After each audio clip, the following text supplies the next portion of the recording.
What's up, everybody? Welcome back to the Rad and Dad channel, or welcome if it's your first time. Either way, very glad to have you.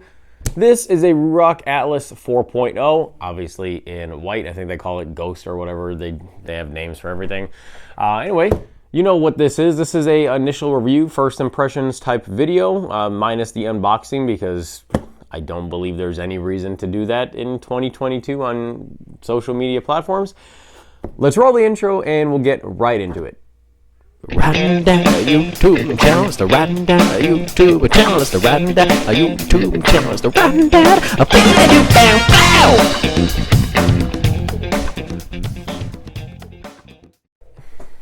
All right, so before we get into the actual helmet itself, we can't talk about my initial impressions, my first impressions, whatever you want to call it, of the RUROC Atlas without me sharing my initial impressions with the company. So their sizing chart, this is insane, this process that I had to go through. But I brought everything up so I can tell you guys verbatim everything. My head, I measured correctly. This is not my first helmet by any means. I'm about 22.3 to 22.4 inches, and that's not squeezing it down. If I squeeze it down, it's about 22.2 to 22.3. According to their website, for the Atlas 4.0, the SM, I've heard people call it small, I've heard people call it small/medium, whatever you want to call it. The SM size is 21.85 inches to 22.6 inches.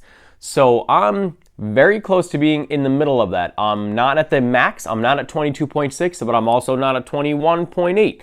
The ML, or medium, large, whatever you want to call it, is 22.64 inches to 23.78.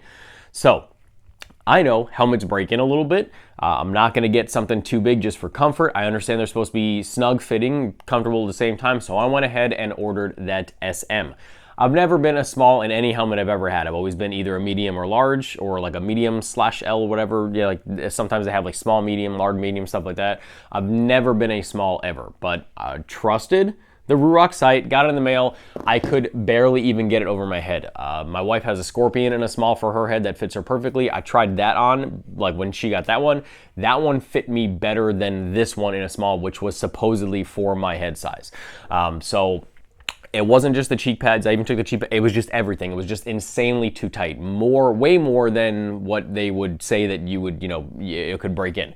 So I wound up reaching out to customer service, which I don't know as of whenever you're watching this video. As of when I got this, which was only like 2 months ago as of me filming this video, their customer service return/exchange experience is atrocious. So they made, at the time it was either send an email like contact request form or contact them via WhatsApp. I didn't even have WhatsApp at the time, never needed it, just texted people like a normal grown adult on my phone with the phone number. So I had to download WhatsApp, reached out to them. It took them only like a few minutes to respond. And I basically was like, hey, how exactly am I going to go about exchanging this? Also, this is my issue that I'm having with it. Do you recommend just getting the size up or even going 2 sizes up because it's so insanely tight? And they're like, we recommend, just following the size chart. Didn't really help me out that much. So I'm like, all right, let me just go with the size 1 up and then whatever, and I'll just do the exchange. So how it says on the thing on the website when you go like for exchanges and stuff like that, it basically just says contact them. So it doesn't explain anything. So that was when I was told I was going to have to pay a fee of like $20-something to exchange the helmet that fits wrong according to what their website told me. So that was kind of annoying. In the scheme of almost a $500 helmet, $20-something, I get that they're not in the US, I understand, but at the same time, the only reason it doesn't fit good is because you guys have the wrong sizing chart for whatever reason. So whatever, I said, okay, let's go ahead and start the exchange process, then I'll do the medium. And they're like, okay, they took forever to get back to me. They took like a day or two. And I kept sending messages and kept sending messages, and this was like a weekday. So just took forever, and it was like midday also. So basically it took so long that I went to the UPS store myself, and I was like, hey, because they were like, you could either pay for the thing, or you could pay for it yourself and fill out the shipping, this kind of return form, put it in the box, or you guys can or we can, you know, give you a form that you had to pay for. I was like, all right, I'll just do the form or whatever. And it took so long, so I went to the store myself, and I was quoted like over $400 to ship this back, which obviously would have been the dumbest thing I have ever paid for in my entire life. So I did not. I drove home, waited like another day and a half, 2 days for them to finally message me back, and I was like, yes, I would like to do that. Can we friggin' do this so I can get my $500 helmet that I paid for, you know, weeks ago? And they were like, yeah, we'll send it out to you in the email. Expect it in the next like day or two or whatever. So like a day or two passed or whatever, I finally get the email that says, you know, confirmation that RUROC has received my request or whatever, and they acknowledge it. And then that email basically says, yeah, we've confirmed that you want to exchange it.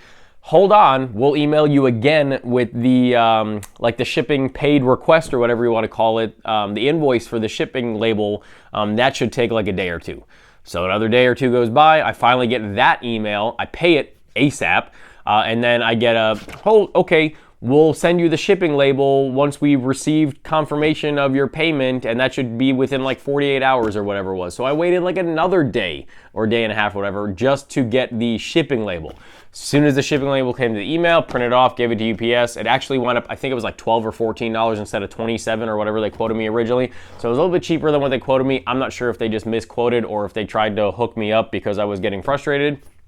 They did not specify. I did not question. So basically, I shipped that helmet back. Here's where things get even worse. So I shipped it, I took notes on it, like, so I wrote it down specifically so I don't mess up dates and everything, because I would hate to do that to a company when I'm like, I don't want to be in the wrong with it. So I received the FedEx shipping number, so I tracked that the whole time. I kept tracking it. It was delivered back to them, confirmed delivery and receiving as of July 1st. I waited, never got an email. I was like, oh, maybe it's going to take them a week or two or whatever tops to just all of a sudden they'll send me an email and be like, hey, your new one is shipped out. I could understand that. Sometimes it takes a little bit of time. On July 11th, RUROC emailed me and said, we have received your helmet. We've confirmed we received your helmet. I was like, yeah, I know. You've had it for 10 days already. I tracked FedEx on my own. But I let it go. That email was like, hey, well, when we ship out the new one that you've requested for your exchange, we'll give you another email with that tracking. All right, tracking.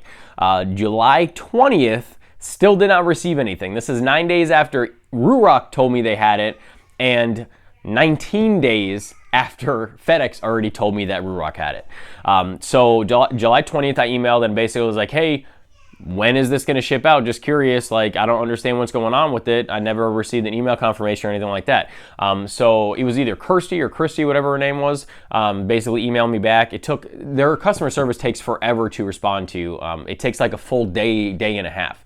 And it doesn't matter what time of day you email them, so it's not like a time difference or anything like that. It just takes a long time. So she basically said, hey, there's a delay in shipping or whatever. We're receiving stock from their manufacturer. It will be out soon. Let me check on it or whatever. So I'm like, why is it taking so long? It just doesn't doesn't make sense with me. It does not compute. So after a couple back and forth with her, she was like, yeah, it will ship out on the 29th. And that was, I think, as of like the 23rd or 4th or whatever like that. And I'm like, why is it taking so long to ship out? You guys have my money. You have my old helmet. I have, like, why? The 29th, that would have taken 28 days from when you guys had my original helmet. Why is it taking almost an entire month for you to send me a helmet that I've paid everything for? Like, it doesn't make sense. And then she's like, it's literally, she kind of, on text, I know sometimes it's hard to see, but on text, she kind of gave me a little bit of attitude, and she's like, we're literally just waiting for stock from the manufacturer. So I said again, I was like, I've been checking the website almost daily to make sure the size that I have requested as an exchanged size has been in stock and ready to ship, and it has every single day. So I told her that, and she's like, well, there must be, this is like in quotes, said, website must have had the wrong delivery date on it, and she would follow up with their customer service team or whatever like that. That delivery date has never changed. As of this video, it's never changed. It's been the exact same date. It makes zero sense. So I complained. I was like, I want I want some sort of explanation. This doesn't, you know, for a company that tries so hard on social media, you guys are really kind of crapping the bed on this one. And this whole time I paid for this. They didn't know who I was. They didn't know I was going to do a review. They didn't know I was the riding dad. None of that. So they just, I'm regular Joe Schmo over here, just spending $500 on their, I'll leave the helmet review for a second. But so basically she got back to me and she was like, oh, it'll ship out the next day. And that was on July 25th, meaning it would ship out on July 29th. So I'm like, I appreciate that, but why?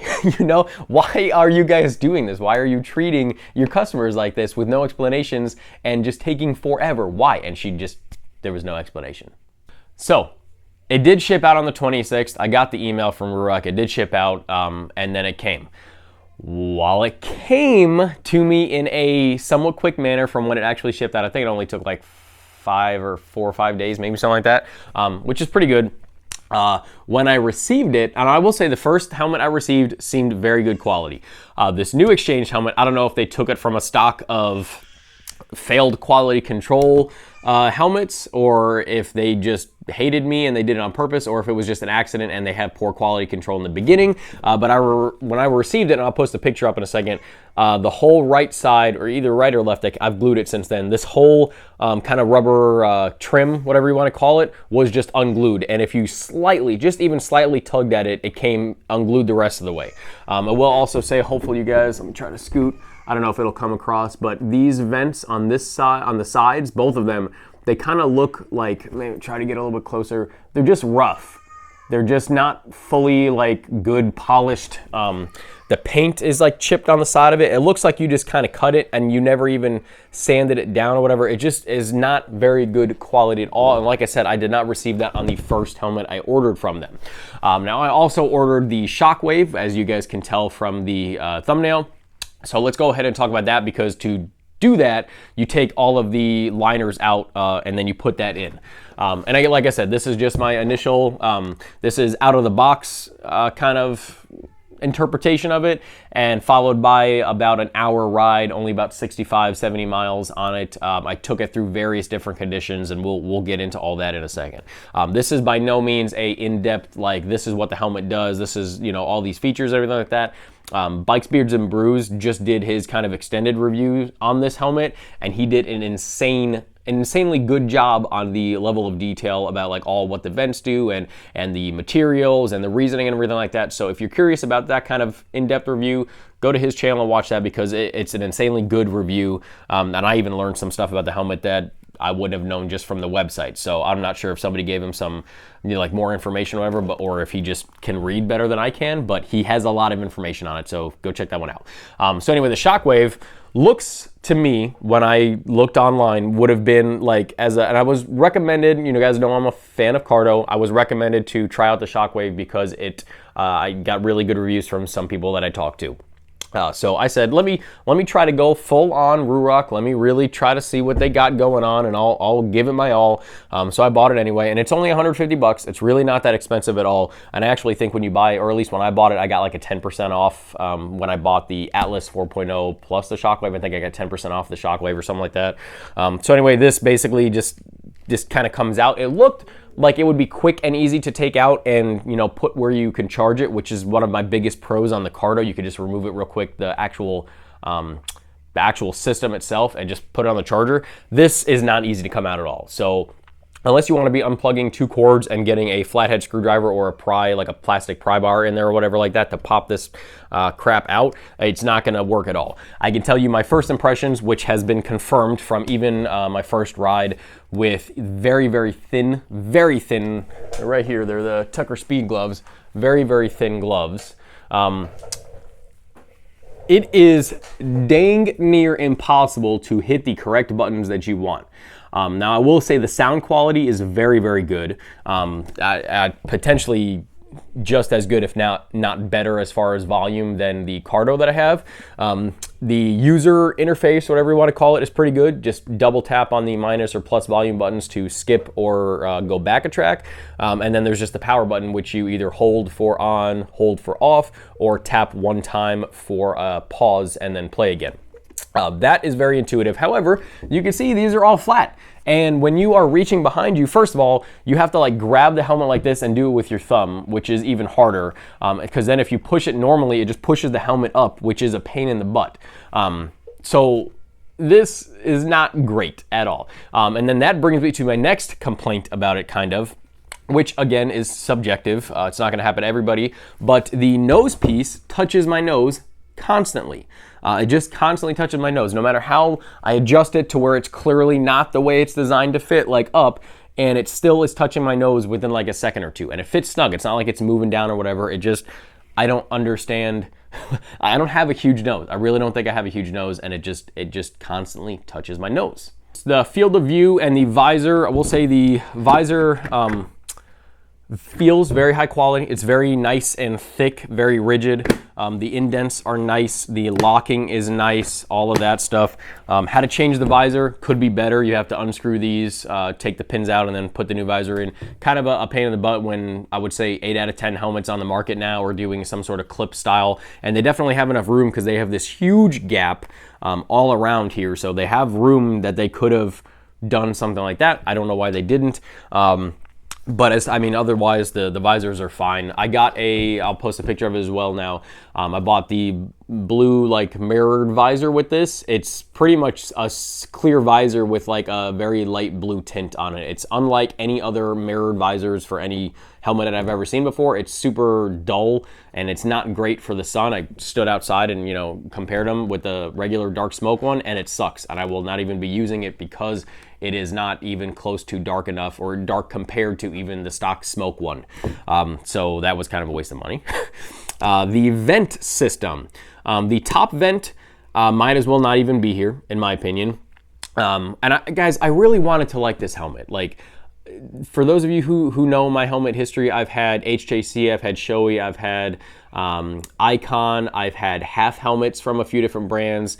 I have had Simpson, I've had Arai was my kind of last full-time, like several year helmet before I was trying out the Simpson and stuff. So I've had bottom of the barrel, like I had HJC before they even had their Alpha line. This was in like 2012, 2013, like when HJC was truly one of the worst helmets. Not that they were bad, they were just cheap. They were one of the cheapest helmets you could buy for a long time. And then Icon was, just a few steps above that, all the way up to Arai, which is arguably the top, if not one of the top dogs, is definitely the top in price. So I'm comparing this to a bunch of different things. And this top vent system essentially doesn't work at all. I completely covered up my bottom vent and everything like that, like on highway speeds, on local speeds and everything like that. And I couldn't even tell when this was opened or closed. I did, one side for a few seconds, held my hands there, let the air, I did different tilts and everything, and then the other side and there was absolutely no difference in this top vent at all. I will say this chin curtain, even though it pretty much touches my chin when it's on, I don't understand, but it does essentially nothing for wind because there is so much wind coming in this.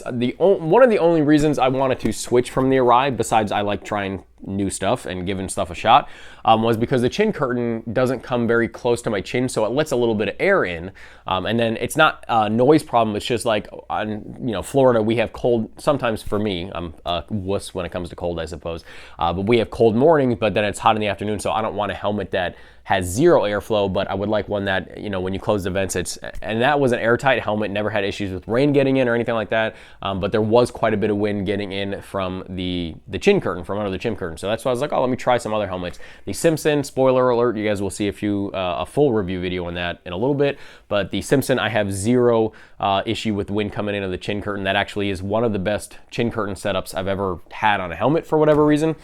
This one is one of the worst.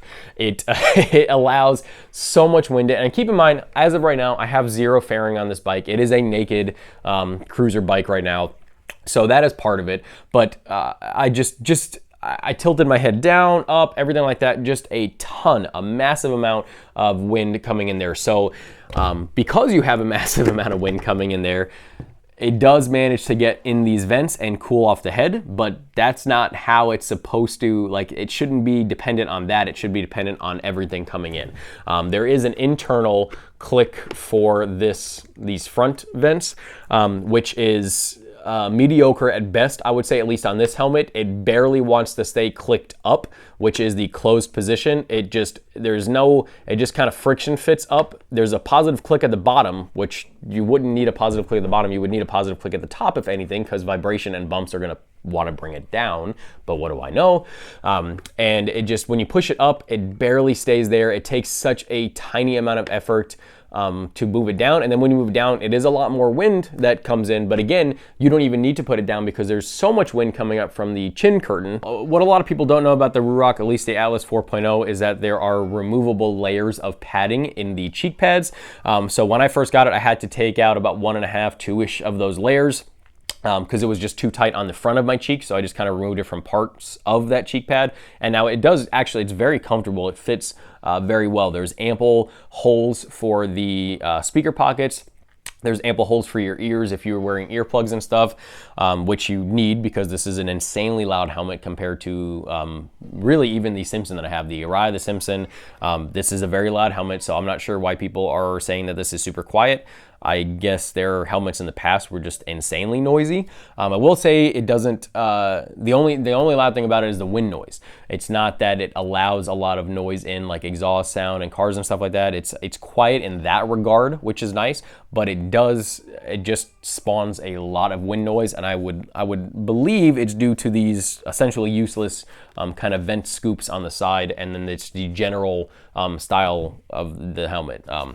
So what was I talking about? I was talking about the cheek pads. So the cheek pads, they're removable, layers like a lot of helmets are doing. But when you remove those layers, the glue doesn't want to separate, and it's just like it rips. The foam like rips. So you almost have to basically spend like an hour picking these little tiny pieces to have it all uniform. Very, very poor design, I believe, in that regard. And then it's like almost like a hook shape for it. And when you get the hook shape in there, it's like really hard to push it back instead of just having like a good, like better design to get it in there. But and then as far as the speaker pockets, it has Velcro built into the helmet for the speakers. I will say how the Shockwave kind of plugs into those parts is very unique and easy and enjoyable to put in. But if you're using any kind of aftermarket, there is no speaker like hole. There's just a big indent that you can put kind of whatever speaker you want in there with the Velcro, and the Velcro holds it on. But there is no, like a lot of, at least my Uriah, I believe the Simpson had it as well. I can't remember 100%. I know the Uriah did, had like an actual hole where you could click the speaker in, and you didn't need Velcro on the speaker. You can just click it in, which was kind of nice. But this one does not have that. But like I said, it is comfortable. It feels like a very velvety interior. I have no complaints with the comfort of it. It is a very comfortable helmet. The other thing that this has, well, that was my phone. The other thing that this has is the Fidlock, I think they call it. It's basically the magnetic clip, which I have zero issue with, putting it on, taking it off, or whatever like that. What I do have an issue with in regards to their D-ring replacement is how bulky this contraption is. So with the regular classic double D-ring, you basically have a very thin strap, and then you have a very thin strap on the other side with two thin D-rings, and you just kind of loop it in and do your thing and adjust it. This, because there is no thin straps with the D-ring, is basically a pretty thick, pretty sure it's metal. The metal base for the magnet area is pretty thick and big and bulky. And then you have this side, which is pretty big and bulky because it's now two pieces of fabric for the harness, whatever you want to call it, as well as the adjusting piece, which is a fairly big metal piece, and then this piece over here, which is kind of like another adjusting piece, and then this. And it pinches up on my neck at least a lot. And I would personally prefer either Shoei's got a ratcheting system, which is pretty good because it's still adjustable and stuff, or honestly the double D-ring I've never had an issue with. I've always liked the double D-ring because it's very kind of thin, low profile on the neck. This, very easy to install and undo and stuff like that, but very bulky, and I did not like that at all. So the field of view is very, very good. I mean, it's a very wide field of view, perhaps the widest that I've ever had in a helmet, although I would say it is pretty close to both my Simpson, my wife's Scorpion, and then honestly, I would say it's pretty close to my Arai as well. My Arai is just a little bit less. That's kind of my overall impressions. The other thing I will say that you could only find out if you ride with it. For me, with my kind of naked cruiser bike with no fairing on the front as of right now, it does not handle wind great. So basically, driving straight up until you get to highway speeds is fine. It does feel heavy, even though on paper it's a carbon fiber, somewhat lightweight helmet. It feels heavier holding it and also wearing it than my Simpson modular helmet feels with the Cardo on it. Heavier than my wife's Scorpion with Alexan on it feels. And then definitely heavier than my Arai with the Cardo on it as well. This in the hand, like I said, it feels heavier, and then also while you're actually on the bike with wind and speed and everything like that, feels heavier.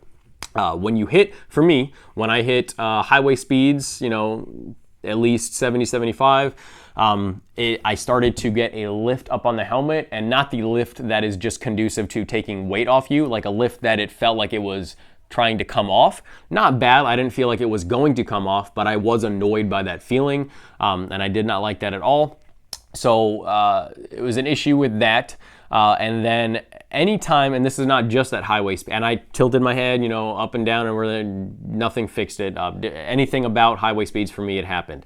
And then another thing which will affect everybody if you have the same feeling I do on it, when you do checks left and right or turn or whatever like that, just instantly took the helmet. Like no matter what side you were going, just instantly took it. And I would assume because you get this kind of very ovally profile, and then it's a very elongated helmet. Also, and I haven't confirmed it with the tape measure, I should have probably, but again, this is just kind of my thoughts and opinions on it first time. When you're wearing it, like I looked at myself in the mirror, putting it on, make sure everything was good, just to kind of see how it looked and stuff like that. This just looks huge. It just looks huge. Like it looks huge.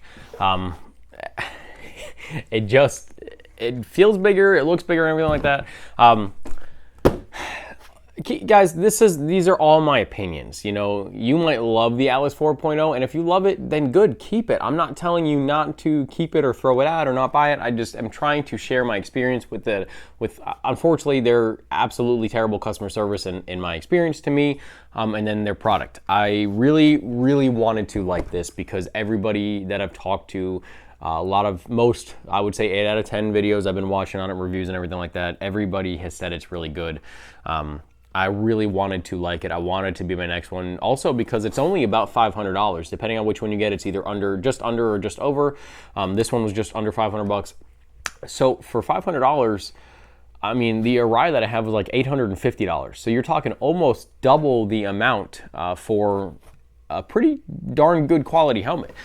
Even though I have all these complaints about it, like I said, the inside is incredibly comfortable. I have no issue with the interior, minus the fact that, I think I forgot to mention it, the nose piece touches my nose constantly, and I don't have a huge nose, so I'm not sure what that's about, but it's constantly touching my nose.